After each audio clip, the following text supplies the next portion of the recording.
40-year-old Terrell Anderson is behind bars after shooting his two stepsons following an altercation. At around 8:25 p.m. on Sunday the 29th of October, authorities responded to a home in the 21,100 block of East 50th Terrace Drive South in Independence, Missouri, and reports of shots fired. When officers arrived, the caller Terrell's wife said her husband shot her two sons. Officers found the victims dead in the kitchen with 4 shell casings near their bodies and 4 more casings in the trash can in the kitchen. The victims were identified as 23-year-old Adonis Knight and 30-year-old Mario Batres. Authorities obtained surveillance footage from inside the home that showed the assaults in the sub-basement and at the door to the garage between Terrell and the two brothers. Terrell could be seen holding the handgun in his left hand, approaching one of the victims holding a knife in the lower living room, while the mother held her son back. The other brother was in the kitchen looking at his phone unarmed. Terrell went to the base of the stairs and fired 1 of 2 warning shots into the kitchen ceiling. The mother then escorted her 2 sons out of the house, but both returned because one of them didn't have his car keys, and Terrell had entered the kitchen. While back inside the house, the mother tried to keep one of her sons away from Terrell. The victim then reached around his mother to try to hit Terrell, who stepped back. When the son tried to hit him again, Terrell shot him and the victim fell to the floor. Terrell then shot the other victim despite the fact that the stepson made no attempt to do anything. While both victims lay face down on the ground, Terrell stood over them and stomped on one of the victims and shot both of them repeatedly. Terrell remained on the scene while his wife called 911. His 3 biological children, all juveniles, were upstairs at the time of the shooting. In an interview with detectives, Terrell claimed self-defense. He said he went to grab a gun in the garage after he was assaulted and went to the kitchen where he shot both victims. Terrell said while he was unsure how many times he fired his gun, one victim had a knife and the other victim had a gun. But the video showed that neither victim had a weapon when they were shot, and one son was never armed at any point. Terrell was arrested and charged with second-degree murder, voluntary manslaughter and 2 counts of armed criminal action. He's held at the Jackson County Jail on a $250,000 bond. The investigation into the matter continues.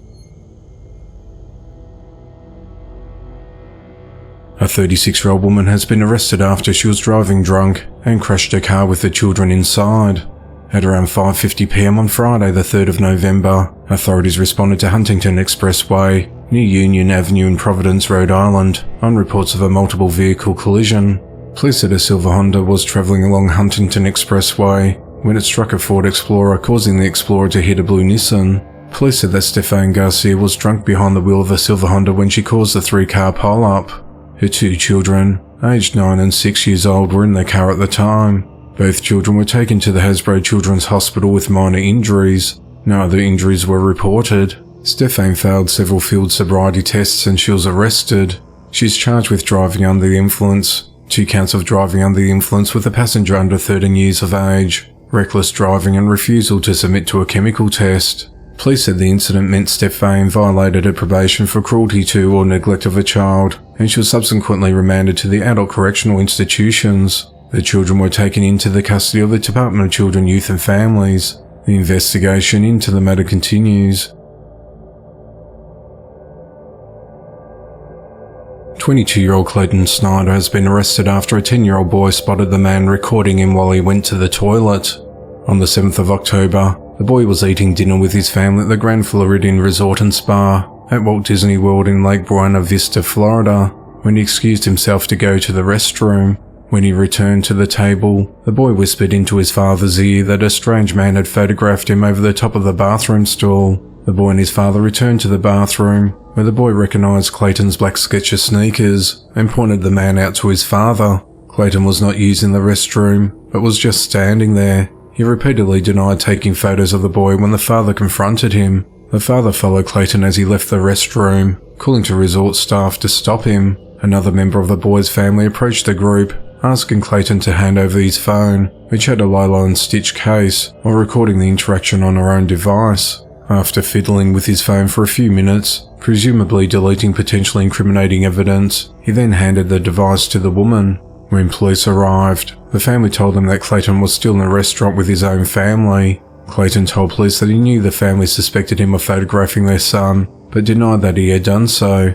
Clayton gave permission for an Orange County deputy to open his phone after accessing hidden and deleted photo albums. The deputy found a video of the same boy sitting on the toilet in the bathroom stall, with his pants around his ankles. Clayton's phone died shortly after police viewed the footage. and he denied them permission to unlock his Apple Watch. Clayton was arrested and charged with felony video voyeurism, and he was booked into the Orange County Jail, but has since been released on a $5,000 bond. The investigation into the matter continues.